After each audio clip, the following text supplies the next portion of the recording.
At the cousin's birthday party, my sister gave out gift bags for everyone who mattered. My daughters had a sticky note that said, "Try harder next year." We didn't make a scene. We just left. The next morning, my sister opened her front door and screamed so loud the neighbor called the police. I wish I could say I was shocked. I wish I could say that when I saw what they gave my daughter, my blood ran cold, or that time slowed down, or whatever it is people say in those dramatic movie moments. But the truth? It felt like something I'd been waiting for. Not in a hopeful way, in a dread-heavy of course is coming kind of way. The party was held at my sister's house, which is basically a Pinterest board come to life. Giant balloon arches in perfectly coordinated colors. A dessert table that looked like it had its own PR manager. Matching t-shirts for the birthday twins that said, "Born to Shine." Kids running around with hand-stitched party bags clutched like treasure. My daughter clutched mine. She's 7. She wore the sparkly hairband she picked out herself that morning, the one she said made her feel like a galaxy. She was nervous before we arrived, she always is with big crowds, but she practiced saying, "Happy birthday" in the car. Twice. She even made 2 little cards herself, one for each cousin. Drew little stars on them, signed them with love. I was proud of her just for showing up. My husband and I stayed near the food table, exchanging polite small talk with people we barely knew. I tried to ignore how my sister barely acknowledged us. How my mom gave me that brittle smile that said, "Don't start anything." How my father nodded once and went back to carving ham like it required surgical focus. Then they handed out the gift bags. Each one had the child's name in glitter letters. Stuffed animals. Bubble wands. Personalized water bottles. A tiny keychain with the first initial. One by one the kids beamed and tore through them like it was Christmas morning. Then they handed one to my daughter. A plain white paper bag. No glitter. No name. Just a single sticky note slapped crooked across the front. In my sister's handwriting, "Try harder next year." My daughter blinked at it. Like maybe she was reading it wrong. Like maybe there was something inside that would explain the joke. She reached in. A broken crayon. A used eraser. A wrapped peppermint that looked like it had been rattling around in someone's purse. That was it. I saw her throat tighten. She glanced at me. I felt her small fingers inch toward mine like she was bracing for something, like maybe she thought she had done something wrong. And then came the laughter. From the adults. My sister laughed first. That high, sharp laugh she does when she wants everyone to know she's in charge of the joke. "She's been acting up lately," she said, waving it off like it was cute. Interrupting, talking back, crying over tiny things. "This is just a little wake-up call." My mother chuckled. "Honestly, it's good for her. You coddle her too much." Even my dad grunted some half-laugh like it was all just awkward but harmless. The other kids laughed too. They didn't know why. Kids never really do. But they followed the lead. My daughter smiled. That tight, trembling smile that kids do when they're trying not to cry. My husband looked at me. Not with shock. With something quieter. Steadier. He crouched beside her. Took the bag gently from her hands and said, "You don't need this. Let's go get some real cake." We stood up. I didn't say a word. Neither did he. We took her hands and walked out of that house like we were walking out of a burning building. No one tried to stop us. No one called after us. Not even my sister. At home, my daughter sat on the couch and stared at the glitter stars on her birthday cards like they might rearrange themselves into a reason. She asked, "Was it because I didn't say thank you fast enough?" I said, "No, sweetheart. It was because some people forget how to be kind." She nodded. Pressed the cards to her chest like they might guard her heart. She fell asleep on the couch, curled up under the soft throw blanket her dad gave her last Christmas. The one that says, "You are safe. You are strong. You're loved." I sat in the kitchen while my husband made tea. Neither of us said much. We didn't have to. This wasn't new. Just final.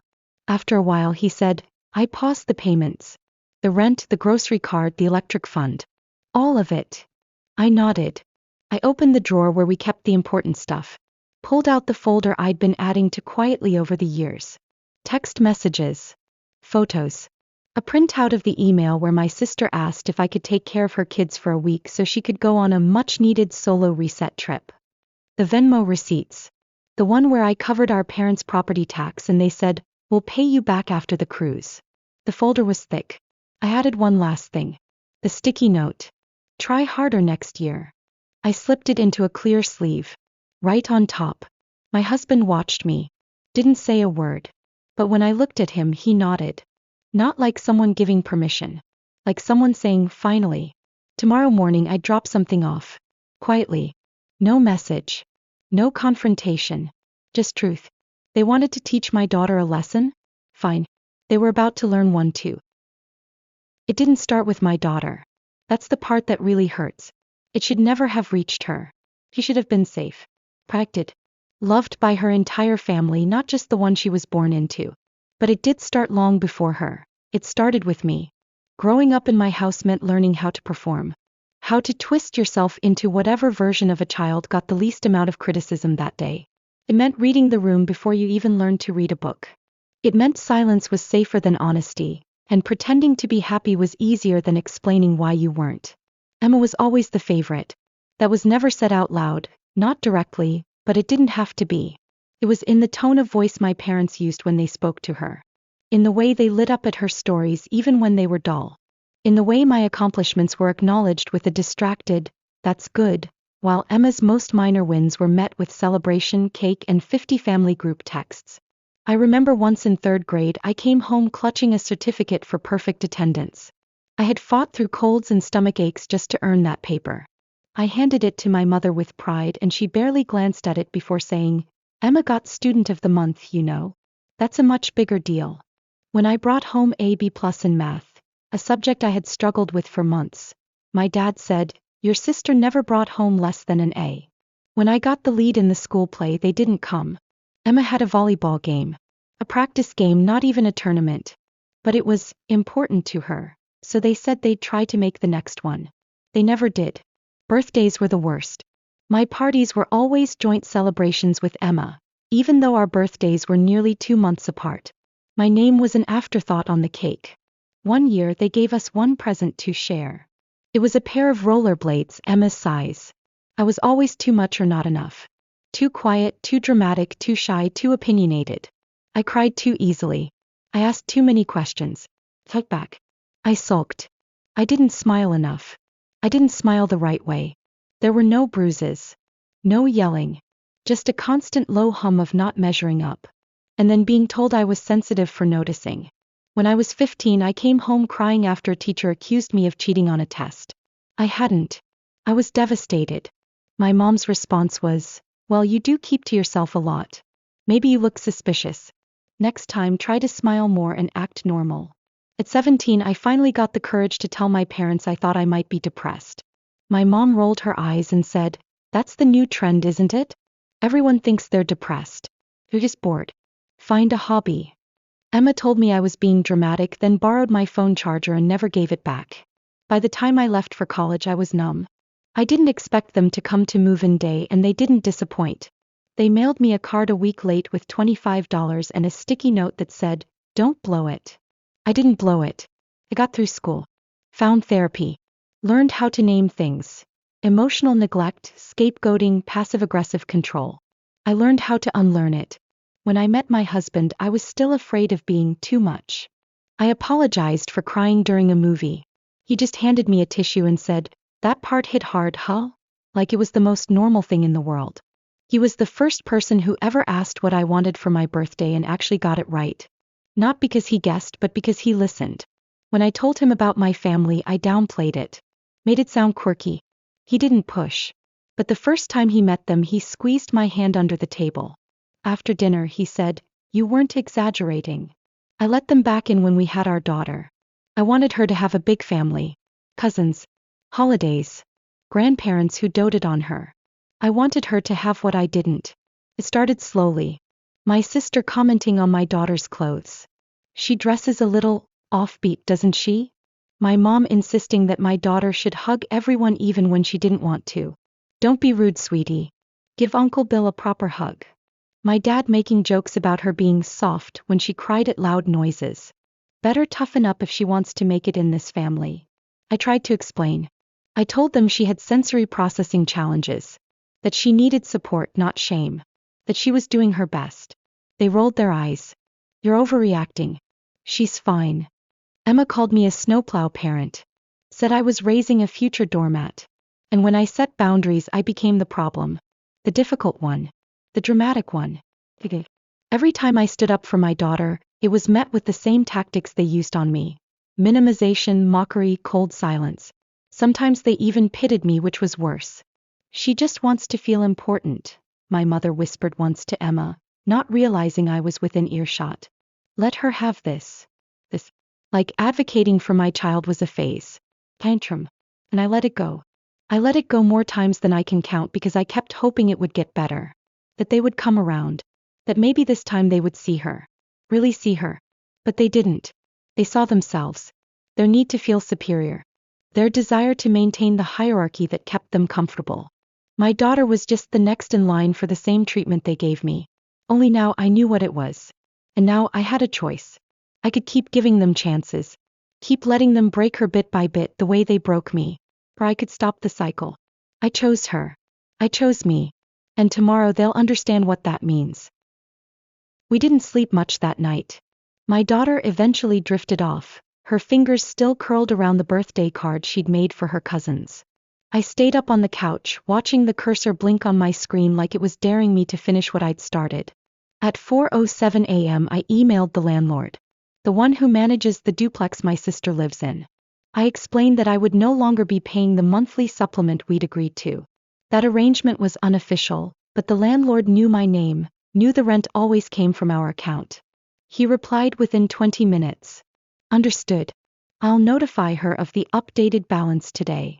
At 4:49 a.m., my husband drafted the letter to the loan company about the car. It was our name on the documents, our credit on the line, our money that made the down payment. Emma had defaulted twice before we stepped in. This time we didn't step in. We stepped out. At 6:02 a.m. we printed everything. Texts, emails, screenshots of group messages where my daughter was called difficult, where Emma wrote, she's going to be just like her mom, oversensitive and exhausting. There was even a voice memo. A clip from Christmas 2 years ago when my mother, not realizing my husband was recording a family moment for posterity, leaned into Emma and said, "Don't bother getting her anything nice. She never appreciates it anyway." They were talking about me. By 7 a.m. it was all in the folder. Labeled. Annotated. Bound with a crimson ribbon I found in the junk drawer. A ribbon from one of Emma's kids' birthdays. I didn't plan that part. It just felt right. At 7:30, we drove to my sister's house. No words. Just the envelope. My husband placed it gently on the doormat. We rang the bell and left. We were halfway down the street when we heard it. The scream. Unrestrained. A sound that ripped out of her like it had been living in her throat for years. I didn't turn around. My husband gripped the steering wheel tighter and for a moment he smiled. Later I found out the neighbor came outside in his robe assuming someone had been hurt. He called the police when he saw Emma on the front lawn, red-faced and frantic, clutching the folder like it was radioactive. When the officers arrived, she tried to tell them it was harassment. That her crazy sister was trying to destroy her life. They flipped through the folder. Then they calmly told her it was a civil matter. Nothing illegal. Nothing worth escalating. It's the truth. By noon my phone had exploded. 38 messages from my sister. The first few were all caps rants. What the hell is wrong with you? You think this is funny? Then came the guilt. We are family. You can't do this to us. Then the begging. Please, you can't just stop paying like this. Because of a joke. Then the threats. If you don't take this back, you'll regret it. Walked. My mother called 4 times. Left a voicemail on the 3rd. You've taken this too far. This family has always had problems, but you just lit a match. What do you want from us? She sounded more angry than sorry. I didn't respond. Instead, I sent the digital version of the folder to our extended relatives. My aunts, my uncles, my cousins. Not with commentary. Just a simple subject line. In case you ever wondered why we stopped showing up. By the end of the day I had 20 replies. Half of them were some version of, I had no idea. One cousin sent a single line, good. For you. The real fallout started 2 weeks later. The landlord followed through. Emma had 30 days to pay the full amount or face eviction. The loan company flagged the car. Her late payments triggered a review and she received a warning. My husband smiled when he saw the notification. My parents called my husband. Not me. My husband. She won't listen to us, my mom said. But maybe she'll listen to you. Tell her we're sorry. Tell her she doesn't have to do this. He told her the truth. She's not doing this to you. You did it to yourselves. They showed up at our house the next morning. My daughter saw them through the window. Her face went pale. I met them at the door. Didn't let them in. We just want to talk, my dad said. This is getting out of hand. No, I said. This is called consequences. My mom tried to cry. There were no tears. I didn't budge. They left a card in the mailbox. One of those generic sympathy ones. Inside it said, "We miss our family." I sent it back with a sticky note. So did I. And then I went back inside where my daughter was reading on the couch, her legs tucked under a blanket, her face peaceful. She looked up and asked, "Were they mad?" I shook my head. "They were loud." "That's not the same." She nodded. That night my husband took us out for ice cream. We didn't celebrate. We just breathed. But in that quiet breathing there was something new. Peace. And it was loud as hell. For about a week there was silence. Or rather, quiet rage humming just beneath the surface. My sister had gone nuclear, sure. But after the initial scream, the flurry of texts, and the failed attempts at guilt, things went dark. For a moment I thought maybe that was it. Maybe, finally, they had gotten the message. They hadn't. 10 days after the front door folder drop, my daughter came home from school with a note in her backpack. From Emma. It was on pastel stationery with little hearts on the edges, like it was meant for a child. Inside the message was short. "If you ever feel sad or confused, remember Auntie Emma loves you.